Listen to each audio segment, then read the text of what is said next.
She's always late picking up the children, and look at how they're dressed. My son deserves better than her.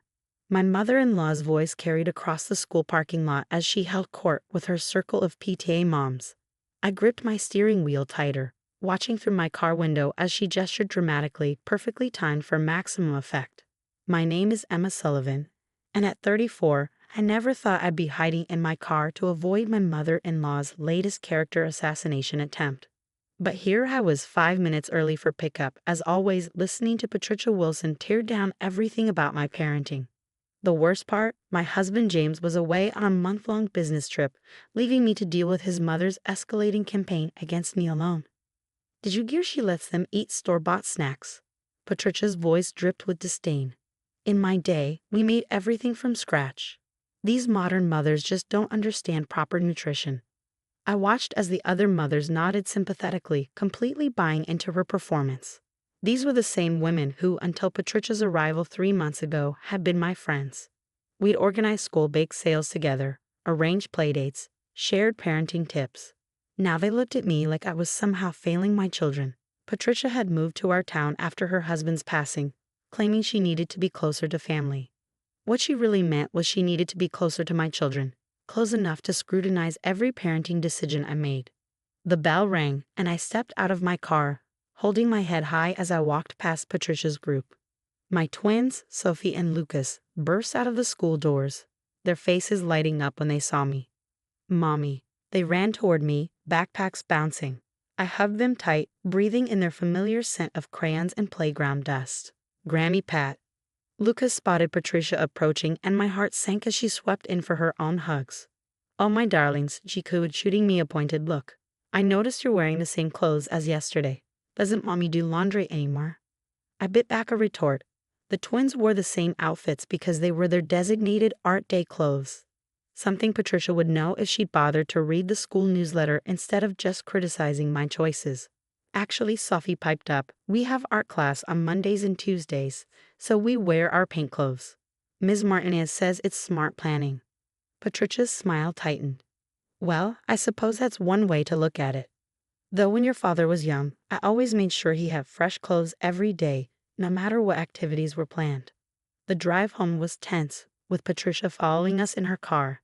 She'd invited herself over for dinner, again claiming she needed to ensure the children were getting a proper meal. As I prepared dinner, organic chicken, roasted vegetables, and quinoa, though Patricia would surely find fault with it, I overheard her in the living room with the twins. "Doesn't Mommy ever help with your homework?" she asked, her voice carrying deliberately to the kitchen. "Mom always helps us," Lucas defended. "She checks our work every night and helps us practice spelling. But she's so busy with her phone all the time." Patricia pressed. "I've seen her at pickup, always texting." My hands shook as I chopped vegetables. That texting was me managing my successful freelance graphic design business, which allowed me to work flexible hours and be there for my children. But Patricia had already decided I was a distracted, modern mother more interested in social media than parenting. The next morning, I dropped the twins at school, only to be called into the principal's office. My stomach churned as I sat across from Principal Martinez, wondering what Patricia had done now. "Mrs. Sullivan," she began, her expression serious, "I've received some concerning reports about your children's home environment." My heart stopped.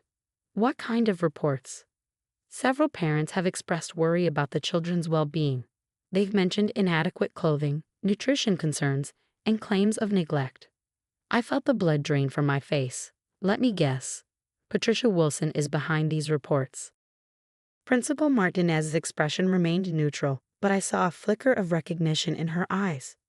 "We take all parent concerns seriously, regardless of their source." "Of course," I said, fighting to keep my voice steady. "But I assume you've also observed Sophie and Lucas yourself. Their academic performance, their social interactions, their overall well-being." She nodded slowly. "That's actually why I called you in today. I've been reviewing their records, and I have some questions about their recent achievements." My heart sank further. Had Patricia's campaign actually convinced the school I was an unfit mother? "Mrs. Sullivan," Principal Martinez continued, "are you aware that Sophie's reading level is 2 grades above average? And that Lucas's recent science project was selected for the district showcase?" I blinked, confused by her tone. Yes, we read together every night, and Lucas is passionate about science. We converted part of the garage into a learning space for their projects. A small smile appeared on Principal Martinez's face. The reason I'm asking is that I've been documenting your children's progress since these concerns were raised. I have 3 months of detailed observations, academic records, and teacher reports. She pulled out a thick folder. Would you be interested in reviewing this documentation with me? I think it tells a very different story than the one being spread around our school community. For the first time in months, I felt a glimmer of hope. Principal Martinez hadn't called me in to accuse me. She called me in to help. As we went through the folder, I saw page after page of positive reports. Sophie and Lucas's impressive academic progress, their strong social skills, their healthy lunch choices, their clean and weather-appropriate clothing, their happy dispositions. Mrs. Sullivan, Principal Martinez said finally, I want you to know that I'm planning to call a special PTA meeting next week. These unfounded accusations about your parenting are creating a toxic environment in our school community, and it needs to be addressed. I thought about Patricia's smug face, her daily attempts to undermine me, her constant criticism disguised as concern. What exactly are you planning? Principal Martinez's smile turned determined. I believe it's time for everyone to see the actual evidence of your children's thriving development. Sometimes the best way to counter gossip is with facts. As I left her office, I felt lighter than I had in months. Patricia might have convinced everyone to doubt my parenting, but she hadn't counted on one thing, the quiet daily proof of my children's happiness and success. My phone buzzed with a text from James. Mom says you were called to the principal's office. Everything okay? I smiled, thinking about Principal Martinez's folder of evidence. Everything's fine, I replied. In fact, I think things are about to get very interesting. The PTA meeting was scheduled for Thursday afternoon. Word spread quickly, and the usually half-empty meetings were suddenly the hottest ticket in town. Patricia had spent the week alternating between calling James to express her concerns and rallying her supporters among the other parents. I sat in the front row of the school auditorium, my hands folded calmly in my lap, while Patricia held court 3 rows behind me. I could hear her stage-whispered predictions about my imminent exposure as an unfit mother. I just hope the children will be able to spend more time with their father after this, she said loudly enough for me to hear. They need a proper parental figure. Principal Martinez walked to the podium, and the room fell silent. She carried the same thick folder I'd seen in her office, now accompanied by a laptop and projector. Thank you all for coming, she began. We're here today to address some serious allegations that have been circulating about one of our parents. Rather than letting rumors persist, I believe it's time to look at the facts. Patricia shifted smugly in her seat. I remained still, watching as Principal Martinez pulled up the first slide. These are Sophie and Lucas Sullivan's academic progress charts for the past 3 months. The graphs showed steady upward trends in every subject. As you can see, both children are excelling academically. Sophie's reading comprehension is particularly noteworthy. She clicked to the next slide. This is Lucas's science project that won the district showcase. The judges were particularly impressed by the detailed research and hands-on experimentation, all conducted in the family's home laboratory. Photos appeared of the learning space I created in our garage with its microscopes, educational posters, and carefully organized project materials. I heard murmurs of surprise from the parents.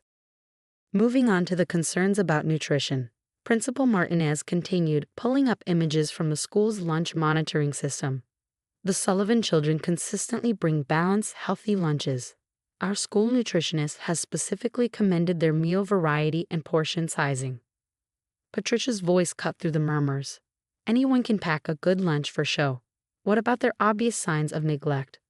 Principal Martinez's expression remained professional, but I saw a glint in her eye. I'm glad you brought that up, Mrs. Wilson. Let's discuss the children's overall well-being.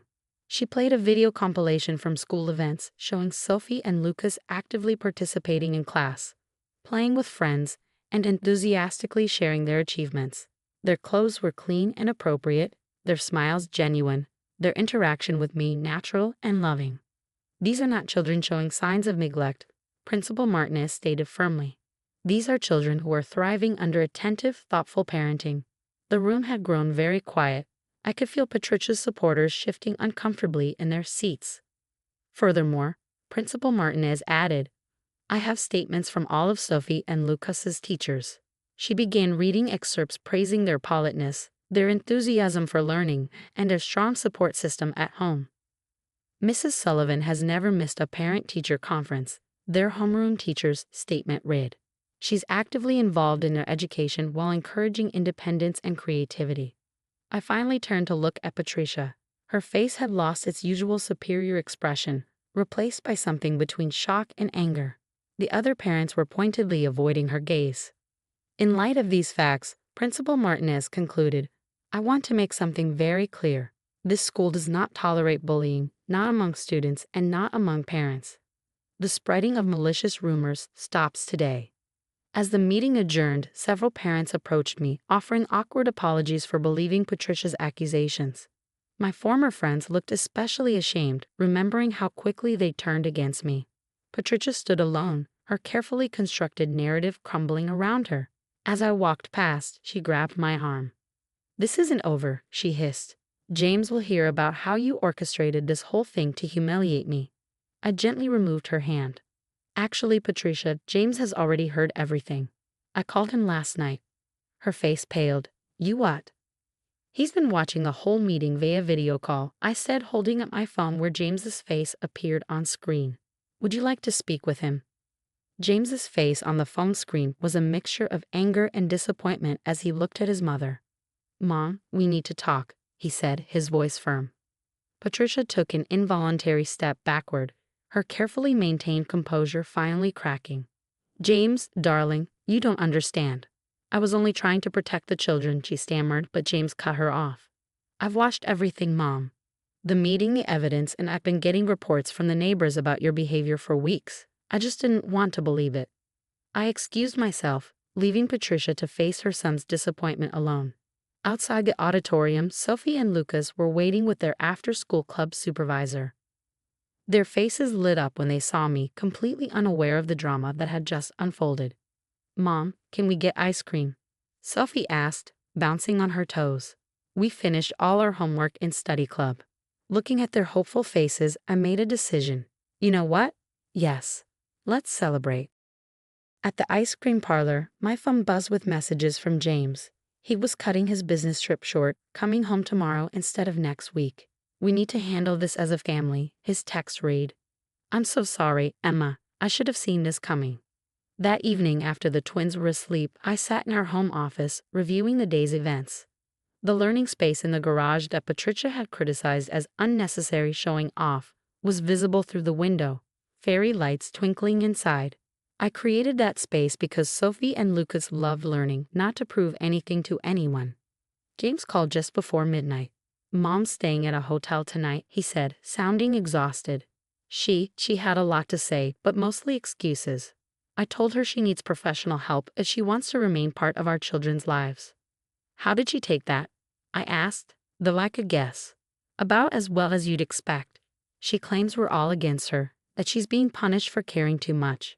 He sighed heavily. Emma, I'm so sorry I didn't stop this sooner. The next morning, James arrived home just as I was making breakfast. The twins launched themselves at him, chattering excitedly about their week.